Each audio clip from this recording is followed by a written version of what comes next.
আজ আমরা 10টার সময় ফুটবল খেলার মাঠে ক্রিকেট খেলার জন্য পিচ করতে এসেছি। কেননা নেট ছয়ে ক্রিকেট খেলবে বলে আমাদের সবাই বলছিল, দিয়ে আমরাও ছোটরা এসে একটু ক্রিকেট খেলার পিচটাকে সুন্দরভাবে করতে যাচ্ছি।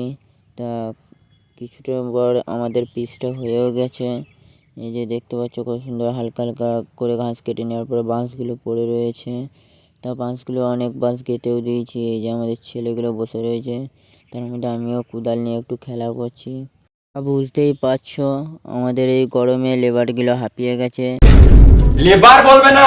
Later that same evening. তারপরে বিকেলবেলায় আমাদের এখানে জন সিনার সঙ্গে রোমান রেন্সের একটু বক্সিং হয়ে গেল। তা বক্সিংয়ে দেখো দিয়ে বড় কে জিতেছে। 5 minutes later. তার 5 মিনিট পর আমি একটু খেলতে নেমে বললাম, কেননা আমার চাচাতো ভাই বল করছিল আর আমি ফুটবল খেলছি। ভিডিওটি ভালো লাগলে লাইক করে দেবেন।